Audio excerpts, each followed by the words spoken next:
Hey everyone, it's Ornella Hernandez with Web3 TV, and I'm in Paris for day 2 of Paris Blockchain Week. I am sitting here with Tristan, who led the team behind the Chivo wallet, which is the national wallet of Bitcoin in El Salvador. How are you? I'm fantastic. It's good to be here. Yeah, is it your first time in Paris Blockchain Week? Second time in Paris Blockchain Week. I spoke here maybe 4 years ago, actually. Oh, so the first edition. Exactly, yeah. Okay, and how does it compare from then and now? It's good to see a lot of the industry evolving. I think the people here are a lot more mature in their conversations. I'm very happy to see more regulatory conversations, unsurprisingly. Yeah. All right, so on the topic of regulation, let's go to El Salvador, where you spent a lot of time in developing the Chivo app and helping others to use it. So I want to ask, now that it's been a couple years, what is the actual adoption rate? Are people really paying in Bitcoin now that Bitcoin has been legal tender in El Salvador for a few years? Yeah, I think one of the really important things that we saw on the ground was that, well, El Salvador largely was a cash economy before the law, before Bitcoin, right? There was only a banking rate of about 36%. And only 11% of mobile money, leaving the majority of the population unbanked with cash under their bed.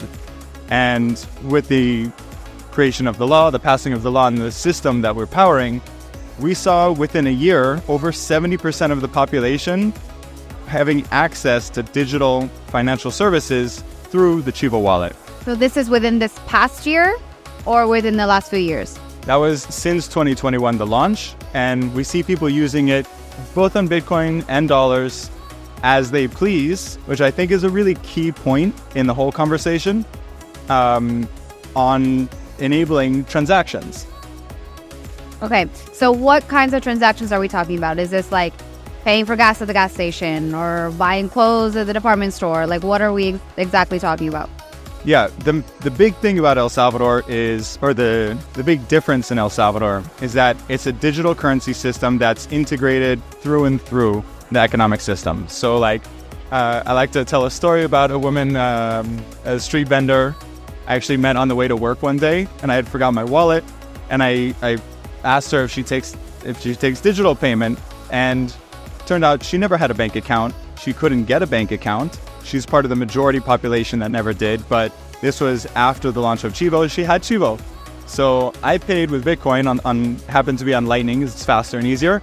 And I got my pupusas and she got paid. And it's a simple kind of thing. I mean, here in the EU and Paris, you can pay with your watch. It's not a revolutionary concept, but in El Salvador, where again, people don't have access to financial services on the same level, it's revolutionary. She would not have gotten paid and I would not have gotten breakfast in that case, as an example.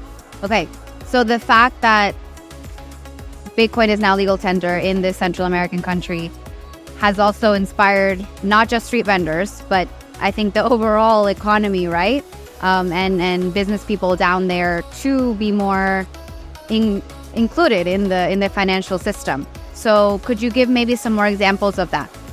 Yeah, there's another fun story. I worked with a project called Mi Primer Bitcoin, my first Bitcoin, and we do education and certification of kids in schools, high schools mostly. And there was a kid that I worked with, his name was Alvaro. He's like 15 years old. He's learning about money. And like most Salvadorans, he obviously has cash, but when he gets introduced, in particular in the Chivo system, you can see digital dollars, which most people don't see in El Salvador. But at the same time as he's learning about that, he's learning and getting introduced to a type of money that is actually global, that's borderless. So his mental map of money actually in some ways is further along than us, because we see money as like American money, European money. His introduction to money as this 15-year-old kid in El Salvador, this very quickly developing country now, he's being introduced to the world of finance in a global perspective. And I think that's really empowering, considering the generational shift from his parents that, went through dollarization in 2001. So El Salvador has dollars since 2001, and it still has dollars, to be very clear. Some people think that El Salvador stopped using dollars for some reason and just Bitcoin. And I don't think that's the conversation. It's Alvaro was introduced to dollars. He understands that financial system. At the same time, there are some efficiencies and deficiencies on dollars and some efficiencies and deficiencies on digital currency. So it's not necessarily a competition between the two. It's an option. He, when he wants to, he can pay for pupusa in dollars or Bitcoin. If he wants to use it for investing, then he can. If he wants to, for example, there's another person who he has a car business. They do import-export of cars. And a lot of it is in dollars locally. But when he deals with his counterparts internationally, they use Bitcoin, and it's easier and faster, less fees, faster wiring. And then they settle in dollars, which, again, if we don't come from a competition perspective, just economic development, it's empowerment. It's fundamental empowerment and cohesion of an ecosystem that's now more multinational. Lots of good points there. It's a mentality shift, like you said, for Alvaro. This is what he knows, right? So for him, he's like, he might be more advanced than us because we're used to backwards ways. Okay, amazing. And so what do you think it's going to take to like improve the system even more? Because obviously there's still a long ways to go. There's still a lot of maybe misconceptions around the world about what's going on in El Salvador if you're not able to see it in person. So what's it going to take to maybe change the narrative at a more global scale and have more people have this mentality too? Yeah, good question. One of the big things that I also take away in conversations with other governments or banks or central banks is let's look at the system from, again, financial infrastructure perspective, right? Every government invests in roads and schools and hospitals. El Salvador government invested in digital financial infrastructure, the Chivo wallet. They come from a perspective not necessarily exclusive of Bitcoin price go up, get Lambo, which is part of the conversation, of course, and we love it when we make money from investments. At the same time, one of the things to take away from it and understand in the conversation of other countries with their own digital currency structure is that Bitcoin didn't break the banks. In the over 2 years it's been operating, there's no OFAC violations. There's no banking compliance violations.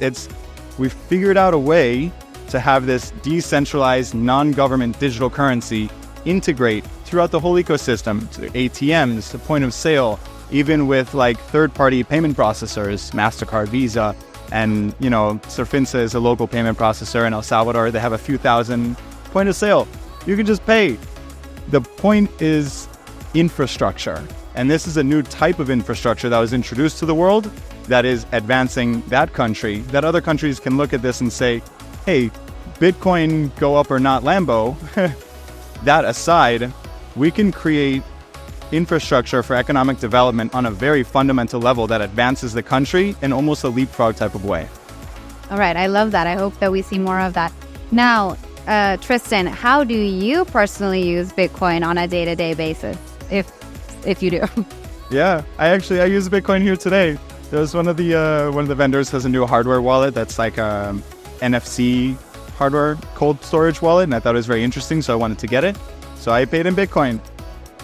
Unfortunately, they didn't take Lightning, so I had to like wait there for a few minutes, but people will get there. We'll get there. So I use that. In most cases, I mean, daily life, I enjoy using banks and credit cards and all of the infrastructure from the past century of development. Let's not discount that. Let's use that. And then when fitting, I used Bitcoin here because I honestly didn't have my card with me. I didn't bring my wallet to the conference. So, okay, I'll send you Bitcoin. Great. Okay. Yeah, it's about having alternatives, more options, not discarding what we've already built. All right, I like that. Now, a last question for you, Tristan. Since we are in Paris, not in El Salvador anymore, what are some of your favorite things about Paris and maybe some of your least favorite things? I will say people here are very fashionable. It's interesting to see the Paris Blockchain Week has developed. Like I mentioned, I was here a few years ago. The conversation definitely has evolved over time. Paris is just a beautiful city. The people here are nice. the cafes on the street. You know, you kind of sit in a bit of a between. American is, you know, very hard work all the time, make money. Latin America is more emphasis on having fun, you know, fiesta, things like this. I like Europe in that it's a bit in the middle, you know. We'll have a coffee on the side, maybe we'll go see our friend, you know, have some fun. Good accent. French accent. All right, sounds good. And then maybe what's one of your least favorite things? Everybody smokes cigarettes here, like everybody all the time. I happen to not smoke, so. Yeah, I get that. All right, well, thank you so much for your time today, Tristan. I learned a lot about Salvador. Can you tell everyone how to reach out to you and learn more about what you do?